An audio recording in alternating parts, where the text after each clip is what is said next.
ॐ स्थापकाय च धर्मस्य सर्वधर्मस्वरूपिणे अवतारवरिष्ठाय रामकृष्णाय ते नमः। आइए दुर्गाचरण नाग अर्थात नाग महाशय की कहानी को आगे बढ़ाते हैं। जैसा पिछली बार कहा कि अष्टावक्र संहिता में जो श्लोक आता है जिसका भाव ऐसा है कि ऐहिक उपभोग की कामना लेकर जीने वाले होते हैं, तो कुछ लोग मुक्ति की कामना लेकर जीने वाले भी होते हैं। अर्थात इस संसार में विविध प्रकार के लोग हैं, लेकिन न उपभोग चाहता है और न मुक्ति चाहता है। इन दोनों की कामना हृदय में न रखने वाले महात्मा बहुत विरले होते हैं, ऐसा अष्टावक्र संहिता में कहा गया है। ठीक उसी भाव स्वामी विवेकानंद जी भी व्यक्त करते हैं जब वे कहते हैं कि सारे भारत में तो उन्होंने भ्रमण किया ही था, देश विदेश में भी वे घूम कर आए थे, सारी पृथ्वी उन्होंने एक तरह से देख ली है, ऐसा अगर हम कहें तो। वो कहते हैं कि मैंने दुनिया की बहुत सारे देश देखे हैं, सभी नहीं लेकिन बहुत से देश देखे हैं, और लेकिन नाग महाशय के समान महापुरुष मुझे कहीं नज़र नहीं आया। पिछली बार हम देख चुके हैं कि बचपन से ही दुर्गाचरण में एक अत्यंत स्पिरिचुअल डायमेंशन, एक संवेदनशीलता उनमें जैसे संस्कारगत उनके जीवन में थी। दुर्गाचरण बड़े ही सुंदर विनम्र स्वभाव के और बड़ी मीठे स्वभाव के लड़के थे, और वैसे मैदानी खेल वैसे उन्हें बहुत ज़्यादा पसंद नहीं थे। हाँ, लेकिन कभी दोस्तों के आग्रह पर वे ज़रूर खेल में भाग लिया करते थे। लेकिन बचपन से ही उनके जीवन में हम देखते हैं सत्य प्रियता, सत्य के प्रति एक प्रगाढ़ भावना। यानी मजाक में भी दुर्गाचरण कभी झूठ नहीं बोलते थे, और कभी अगर कोई दोस्त मजाक में ही सही कभी उनको झूठ या ऐसा कुछ बोलने का मौका भी आता तो वे कभी झूठ नहीं बोलते थे। और अक्सर जब दोस्तों में मित्रों में कलह हो जाता, झगड़ा झाटी हो जाती, तो बहुत बार ये दोस्त भी दुर्गाचरण के पास ही आते और उनसे सुलह करवाने की दृष्टि से उनसे बातचीत करते। तो अक्सर दुर्गाचरण मध्यस्थ की भूमिका भी निभाया करते थे। और ऐसा हम देखते हैं कि उस गांव में जो स्कूल था, दुर्गाचरण जी ने उस स्कूल से लगभग 8वीं कक्षा तक शिक्षण जो वहाँ उपलब्ध था वह पूर्ण कर लिया। लेकिन उसके बाद क्या दुर्गाचरण उनको कलकत्ता जाकर आगे की पढ़ाई करने की बड़ी इच्छा थी, लेकिन आर्थिक अभाव होने के कारण उनके पिताजी दीनदयाल जी उनको कलकत्ता नहीं भेज पा रहे थे। यह सब जानकर दुर्गाचरण ने खुद ही एक निर्णय ले लिया कि उनके निवास स्थल से, उनके घर से लगभग 10 मील दूर पर ढाका शहर था, और ढाका शहर में जो ढाका नॉर्मल स्कूल नाम का जो स्कूल था, वहाँ जाकर पढ़ाई पूरी करने की एक प्रकार से ज़िद दुर्गाचरण ने ठान ली। तो लगभग रोज़ 20 मील 20 माइल्स जाना आना जाना यह सब करना एक 8 स्टैंडर्ड के लड़के को, या इवन 9 स्टैंडर्ड कहिएगा, इतनी कोई आसान बात नहीं है। एक दिन की बात थोड़ी है। स्कूल जाना है तो सारा whole year one has to go. लेकिन उनके पिताजी या बुआ शायद उन्होंने कुछ विरोध भी दर्शाया, लेकिन दुर्गाचरण अपने निर्णय को लेकर बड़े अडिग रहें, दृढ़ रहें और फाइनली दुर्गाचरण ढाका जाकर अपनी पढ़ाई कंटिन्यू करने लगे और रोज़ सुबह उठकर उनकी बुआ उनके ब्रेकफास्ट की, कहिए आजकल की भाषा में, और साथ में खाने का डिब्बा भी दे देती थी। और उसको लेकर दुर्गाचरण कभी बीच के जो रिसेस होती थी, जो बीच में छुट्टी होती थी स्कूल में, तो कोई थोड़ा बहुत मामरा वगैरह खरीद लेते थे। चाहे गर्मी हो, चाहे बरसात हो, चाहे ठंड के दिन हो, लेकिन रोज़ इस प्रकार पैदल चलते स्कूल में जाना और पैदल वापस आना। प्रैक्टिकली यह जो स्कूलिंग उनका चल रहा था, दुर्गाचरण नाग उन्होंने शायद 2 या 3 दिन वे कभी स्कूल में नहीं जा पाए होंगे।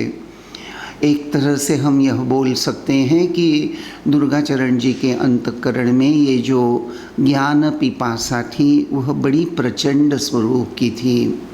देखिए, ये जो छोटा सा वर्णन अभी आपके सामने मैंने प्रस्तुत किया, यहाँ हम एक के बाद एक, जैसे मैंने पहले कहा कि he had a kind of intense spiritual sensitivity, आध्यात्मिक संवेदनशीलता।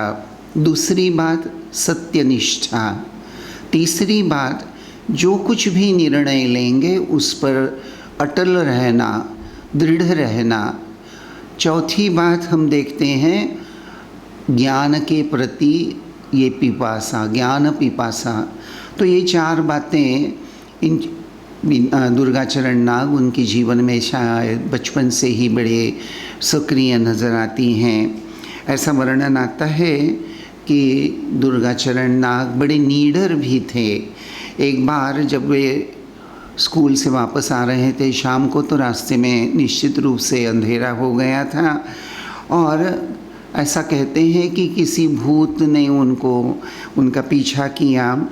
तो भूत को देखकर अब स्वाभाविक है, पहले तो वे डर भी गए, लेकिन दूसरे पल ही उन्होंने यह सोच लिया कि मैंने तो कभी किसी का अनिष्ट वैसे भी किया नहीं है, न करने की मेरी कोई इच्छा भी है, न मैं किसी का अनिष्ट चिंतन ही करता हूँ। अर्थात अगर मैं किसी का अनिष्ट चिंतन नहीं करता, मैं किसी का अनिष्ट नहीं करता, न सोच में न एक्शन में, तो मेरा भी कोई अनिष्ट नहीं हो सकता। मुझे डरने का क्या कारण है? डरने की कोई बात ही नहीं है। और इस तरह से बड़े नीडर होकर वे आगे बढ़ गए और उन्होंने उस भूत का एक विकट हास्य सुन लिया।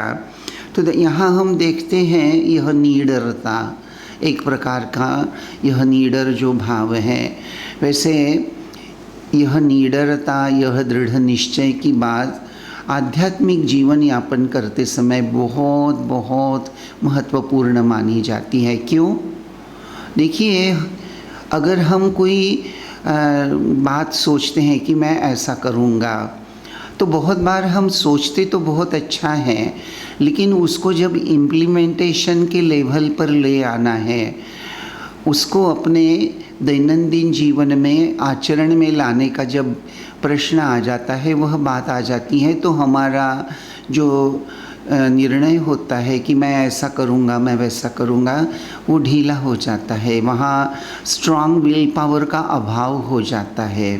दुर्गाचरण में हम देखते हैं ये जो दृढ़ निश्चय निर्णय लेना और उसको ठीक ठीक उसका इम्प्लीमेंट भी करना, यह जो क्षमता है।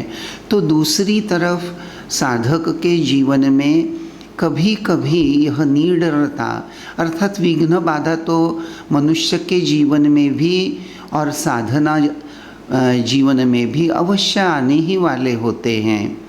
तो हर मुसीबत का, हर चैलेंज का डटकर सामना करना हर किसी को वह करना ही पड़ता है एक तरह से। आज ही आप देख लीजिए ये जो काल चल रहा है बीच में, यहाँ हम देखते हैं कि कोरोना का एक महाकाल जैसे यह दुश्चिंता आ गई है।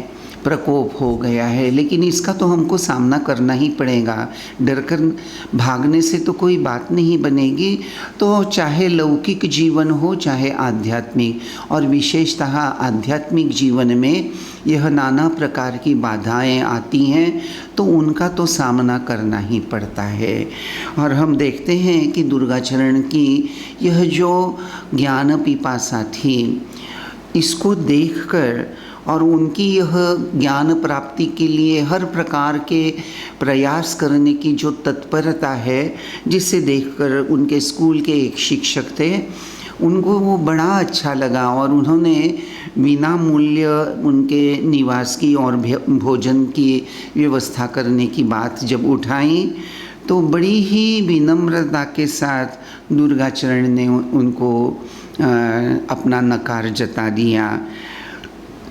उन्होंने कहा कि देखिए, मुझे कष्ट उठाने में कोई तकलीफ़ नहीं है, मुझे आपका यह जो सजेशन है ये बहुत अच्छा है, इसके लिए मैं आपका अशेष धन्यवाद करता हूँ, लेकिन मुझे यह स्वीकार नहीं है। तो उनकी यह बात सुनकर कि मुझे कष्ट करने में कोई दिक्कत नहीं है, कितने भी कष्ट मुझे क्यों न उठाने पड़े, मैं ज़रूर वह कष्ट उठा लूँगा। तो यह जो बात, यानी यहाँ हम देखते हैं इजी गोइंग एटीट्यूड का पूरी तरह से अभाव। अगर शिक्षक बोल रहा है कि आपके निवास की और भोजन की व्यवस्था कर देता हूँ, तो कितनी अच्छी बात है ऊपर ऊपर अगर देखें तो, लेकिन एक तरह से इसका अंतर जगत में जो भाव होता है, एक तरह से यह जो इजी गोइंग एटीट्यूड जो होती हैं वह बड़ी धोखादायक होती है। और आध्यात्मिक उन्नति की दृष्टि से तो यह इजी गोइंग एटीट्यूड बिल्कुल ही अच्छी नहीं होती। ढाका के स्कूल में दुर्गाचरण ने कुछ समय बिता दिया और उसी काल में उन्होंने बंगाली भाषा पर पूरा प्रभुत्व प्राप्त कर लिया। और इसी दौरान, इसी अंतराल में, इसी समय उन्होंने धर्म और शील संवर्धन अर्थात कैरेक्टर बिल्डिंग, इन विषयों पर उन्होंने कई निबंध लिखे।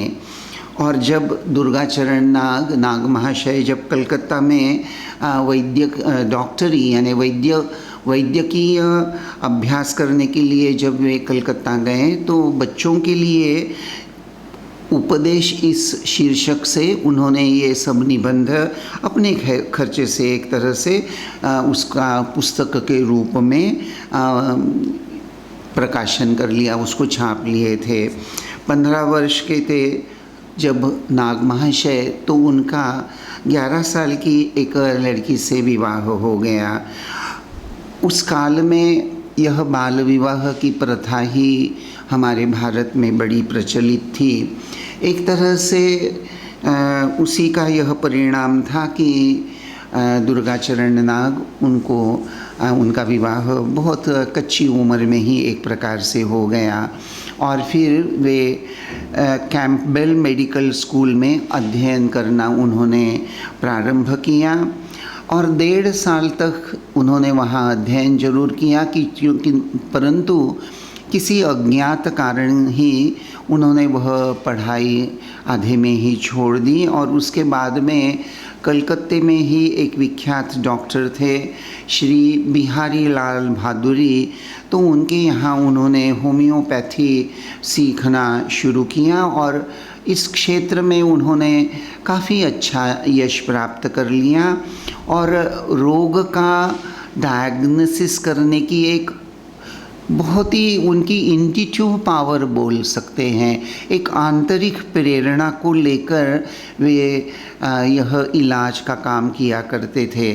और जब वे पढ़ाई कर रहे थे तो किसी जो लक्षण होते हैं रोग का जब डायग्नोसिस करते हैं तो उसके कुछ लक्षण होते हैं रोग के, तो उसको लेकर उन्होंने कुछ एक प्रकार से संशोधन भी किया।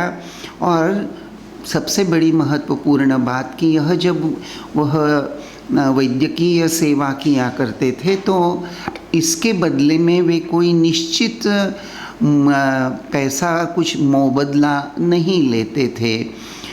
लोग जो कुछ भी देते थे तो वह स्वीकार कर लेते थे, और अगर कभी उन्हें ऐसा लगता कि सामने वाला जो रोगी है वह उन्हें शायद कुछ ज़्यादा ही दे रहा है, तो वो बड़े नम्रता से उसको उनकी जितनी ज़रूरत है उतना ही वह स्वीकार कर लेते थे, बाकी का वह स्वीकार नहीं करते थे। और जो गरीब ऋण थे, जो गरीब रोगी थे, उनका तो वे मुफ्त ही उपचार किया करते थे। कभी कभी तो ये जो गरीब पेशेंट्स उनके पास आते थे तो उनको खाने के लिए या दवाई वगैरह खरीदने के लिए अपने पास के जो पैसे रहते थे वह उनको दे दिया करते थे।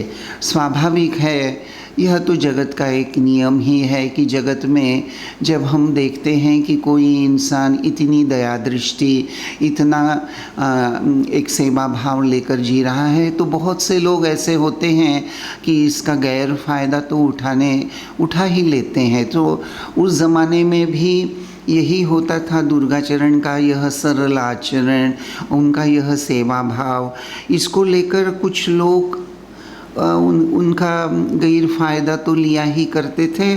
लेकिन उस समय दुर्गाचरण नाग वैसे तो रामकृष्ण संघ से ही कहिए या श्री श्री ठाकुर से उनका तब तक तो वैसे देखा जाए तो कोई संबंध भी नहीं था, लेकिन उससे प्रारंभ में ही यानी श्री श्री ठाकुर के साथ मुलाकात होने के पहले से ही दुर्गाचरण नाग इनके जीवन में यह शिव भावे जीव सेवा का भाव जैसे शुरू से ही उनमें विद्यमान था।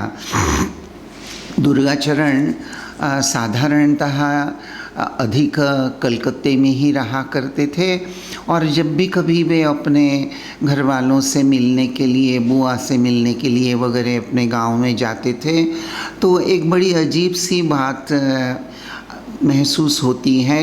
लौकिक दृष्टि से देखें तो वह अजीब सी लगती है कि दुर्गाचरण नाग, उनका विवाह हो गया था, गांव में जब जाते थे तो वे अपने पत्नी के साथ रहना पसंद नहीं करते थे। उनके मन में यह भाव बिल्कुल गहराई में बैठा हुआ था कि यौवन के दहलीज पर वे जो खड़े हैं तो ब्रह्मचर्य के पालन अगर हम नहीं करते हैं तो ईश्वर साक्षात्कार होना असंभव सा है। यह बात उनके मन में बिल्कुल बसी हुई थी, और इसीलिए वे अपने पत्नी के पास जाने से बिल्कुल हिचकते थे, दूर ही रहते थे। और बड़ी दुख की बात, उनकी पत्नी भी अचानक इस तरह से कोई ऐसी रोगग्रस्त हो गई और वह उनका निधन हो गया।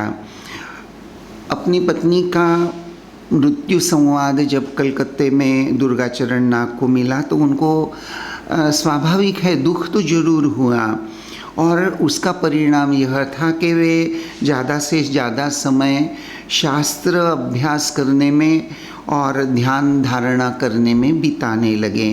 बहुत बार शाम हो जाती थी और उत्तर कलकत्ता जो है, वहाँ जो स्मशान भूमि है वहाँ वे चले जाते थे और सारी रात या बहुत देर तक रात में वहीं बैठे रहते थे। कभी वे गंगा जी के किनारे जाते थे और वहाँ गंगा जी के किनारे जाने के बाद वहाँ जो चिता जलती रहती थी, जिसको देखकर उनके मन में बार बार यह विचार आता था कि मनुष्य का जीवन कितना अनित्य, कितना क्षणभंगुर होता है। यह जगत जो है यह जैसे एक आभास है, यानी बस ऐसा लगता है कि है, लेकिन वास्तविक वहाँ शाश्वत सुख नहीं है। और अगर हमें शाश्वत सुख प्राप्त कर ही लेना है, अगर वह हम नहीं प्राप्त कर लेते तो ये मनुष्य जन्म का कोई मतलब ही नहीं। उसका कोई उपयोगिता नहीं, अर्थात भगवान लाभ कैसे होगा, शाश्वत सुख कैसे प्राप्त होगा। और उनके मन में बार बार यह विचार आया करता था कि उस परम सत्य की ओर ले जाने के लिए मुझे कौन मार्गदर्शन करेगा। तो इसी समय जब ऐसा एक काल उनके जीवन में आ गया था, तो एक तरह से हम कह सकते हैं a turning point came in his life. उनके जीवन में एक टर्निंग पॉइंट आ गया। मैं टर्निंग पॉइंट इसलिए कह रहा हूँ कि इसी दौरान उनकी मुलाकात या उनकी पहचान सुरेश चंद्र दत्त नामक एक व्यक्ति से हो गई, जो ब्राह्म समाज का सदस्य था। और ब्राह्म समाज उस समय भारत में एक धार्मिक और सामाजिक क्रांति की एक भावना लेकर चल रहा था। आध्यात्मिक जीवन को लेकर सुरेश चंद्र दत्त से काफ़ी डिस्कशन हुआ करता था नाग महाशय का, और आपस में ये प्रदीर्घ डिस्कशन, ये चर्चा हो जाने के बाद धर्म विषयक जो एक दृष्टिभंगी होती है, तो उनको महसूस हुआ कि ब्राह्म समाज का जो दृष्टिकोण है और सनातन धर्म का जो आध्यात्मिक जगत को लेकर जो दृष्टिभंगी है, उसमें बहुत कुछ अंतर है। लेकिन फिर भी एक तरह से दोनों में, यानी सुरेश चंद्र दत्त जो ब्राह्म समाजी थे और ये जो धार्मिक और सामाजिक क्रांति को लेकर वे चल रहे थे, तो दोनों में यानी दुर्गाचरण नाग और सुरेश चंद्र दत्त, इनके दृष्टिकोण में एक अंतर जरूर है, लेकिन फिर भी दोनों की बड़ी गहरी मित्रता भी हो गई थी। दुर्गाचरण का शुद्ध चरित्र, श्रद्धा और ईश्वर के प्रति जो एक प्रबल आकर्षण, ईश्वर के प्रति प्रीति, इसको देखकर सुरेश चंद्र बहुत प्रभावित हो गए हैं। और इधर क्या हुआ, दुर्गाचरण नाग इस प्रकार से जीवन यापन कलकत्ता में कर रहे हैं। स्वाभाविक है कि यह बात उनके पिताजी को, दीनदयाल बाबू को उसकी खबर पड़ गई, उनको ये बात मालूम हो गई, और अपना लड़का इस प्रकार से जीवन यापन कर रहा है, यह बात सुनकर स्वाभाविक है कि कोई भी पिता चिंता में पड़ जाएगा। तो दीनदयाल बाबू बहुत चिंता करने लगे और वे सोचने लगे कि क्या करना चाहिए। और फिर उन्हें ऐसा लगा कि दुर्गाचरण का फिर से एक बार विवाह करना चाहिए, और ऐसा लगा कि जब इनका फिर से हम विवाह कर देते हैं तो संसार बंधन अगर इनके पाँव में यह जंजीर डाल दी जाए, तो ये ईश्वर को लेकर, ये जो धर्म को लेकर ये जो मत्त हो रहे हैं, ये जो बहुत उतावले हो रहे हैं, ये बहुत कुछ कम हो जाएगा। दुर्गाचरण ने उनको मना किया, बहुत विनती की, लेकिन पिताजी नहीं माने, और अंत में दीनदयाल बाबू उन्होंने अपने बेटे के लिए, यानी जो सोचा था वही हुआ, अपने पिता के लिए एक तरह से दुर्गाचरण नाग फिर से विवाह बंधन में आ गए। तो वैवाहिक जीवन में जैसे एक संन्यस्त जीवन उसी समय से ही जैसे वे जीना उन्होंने शुरू किया था। उनके द्वितीय विवाह में जो हुआ था, तो उनकी युवा पत्नी जिसका नाम शरद कामिनी था, उसको उन्होंने, उनका जो जन्म ग्राम जो देवभोग जो अभी बांग्लादेश में है, तो वह अपने गांव में ही थी, और दुर्गाचरण नाग अपने पिता समवेत कलकत्ता चले आए। और वैसे उनको नौकरी करना अपने आप में अच्छा नहीं लगता था, तो उन्होंने सोचा कि मैं अपनी डॉक्टरी अर्थात होम्योपैथी का जो दवाई दारू दिया करते थे, उसको ये वैद्यकीय व्यवसाय वह चालू करने की उन्होंने सोच ली। और एक बार ऐसा हुआ कि उनके पिताजी के जिस मकान में रहते थे, वो जो मकान मालिक थे, वे बड़े ही एक ऐसे चिंताजनक रोग से ग्रस्त हो गए। तो दुर्गाचरण नाग ने उनको दवाई देकर उनकी वह रोग दूर कर दिया। तो उस कृतज्ञता के फलस्वरूप उस मकान मालिक ने रुपयों से भरी हुई एक चांदी की पेटी उनको गिफ्ट के रूप में या कृतज्ञता स्वरूप उनको भेंट के स्वरूप में दे दी। तो बड़ी ही सहृदय के साथ उन्होंने दुर्गाचरण नाग जी ने नकार देकर उन्होंने जो दवाई वगैरह दी थी उसका उचित जो मुआवजा था, यानी प्राइस बोल सकते हैं हम अंग्रेज़ी में, वह 20 रुपया। तो सिर्फ 20 रुपया उन्होंने उनसे कहा कि आप मुझे सिर्फ ये जो मैंने आपको दवाइयाँ दी थी जिससे आप रोग मुक्त हो गए हैं, उसके लिए बस 20 रुपये ही काफ़ी हैं। मुझे ये चांदी की यह जो पेटी है, यह जो बक्सा है जिसमें रुपए भरे हुए हैं, यह मुझे नहीं चाहिए।